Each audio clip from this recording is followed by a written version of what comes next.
Yun, peace, magandang umaga, another day, another trip. Siyempre, maga tayo nagkasikaso, bumili tayo ng karne na lulutuin dito sa tindahan. At ayan nga pala, si Russell Westbrook, nagayayang kagabi na walk trip daw kami. Siyempre, samahan natin niya, magandang trip yan eh. Walking tayo, kahit na masakit pa yung katawan ko kasi kaka-gym ko lang kagabi. Ayos tong trip na to, walk trip, kasi magandang pangbawas ng calories din to. At ang ganda na ng tanawin dito, ngayon na lang ulit kami nakadaan dito. Tumutubo na yung mga damo, pag-green na ng pag-green. Dati, puro basura dito eh, buti nilinis na nila. Yun, syempre pagtapos mag walk trip, FT trip naman tayo. So dito tayo kala Timona, solid dito, wala nga lang silang tokwa. So ayan, ano tayo, light ng mga pagkain na lugaw tapos with egg. Itong kainan na to, matagal na ako kumakain dito. Pag trip nyo yung mga tapa na kasing lasa ng Donggalo, kung alam nyo yung Donggalo Parañaque, napaka-solid ng tapa nun, kalasang-kalasa ng tapsilog nila dito. Pero hindi tayo magta-tapsilog ngayon, light na kain lang, lugaw lang tapos egg. Sayang lang wala silang tokwa na available. Magandang source of protein din kasi yung tokwa eh. Pero nabitin ako sa lugaw dito, kalahati lang yung kinuha ni Russell Westbrook. Sabi ko, akin na lang yung kalahati niya. Bali ako, isa't kalahating mangkok tapos nagdalawang egg. Nabitin ako sa lugaw kasi maliit lang yung mangkok nila eh.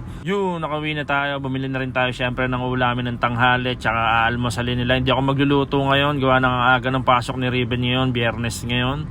So ayan, hatid natin siya, kasama natin tong isang makulit. Lagi niya na gusto sumama pag inahatid namin kuya niya. So wala namang problema, kaya natin i-handle yan. Yun, tapos pumunta na rin tayo dito kay Esme. Yan, tropa natin yan, si Pat. Pag gabi, Patricia. Pag umaga, Patrick.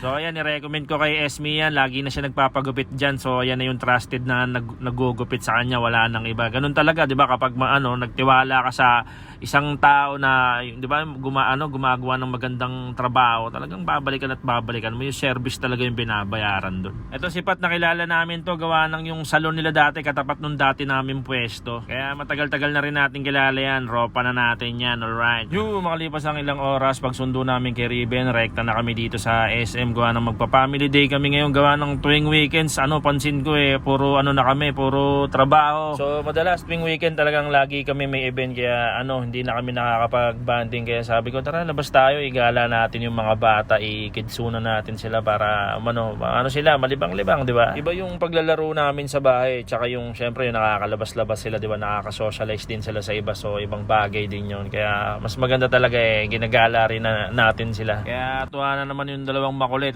nakatakas sa mga hawla nila. Syempre bilang magulang, di ba, iba pa rin talaga yung nakikita mo na iba yung ngiti nila kapag mga ganitong gala-gala nila. Iba yung saya nila, yung energy nila talagang ilalabas nila yan kasi tuwan-tuwa sila sa bagay-bagay na nangyayari sa kanila, lalo pag nasa labas sila. So fast forward, alas 7 na, bumili ulit tayo ng karne para bukas. Siyempre may stock tayo kasi para lulutuin na lang, bumili na tayo. Buti na lang meron tayong alam na na isa pang bilihan. Hindi lang tayo nag-i-stick sa isa, so hindi lang isa ang supplier natin, at least may choices tayo kapag bumibili tayo ng karne. So para bukas na yan. So yun lang naman mga peace, hanggang sa susunod na trip. Trabahong malupit tayo palagi, bawal tamad. Ayos, alright.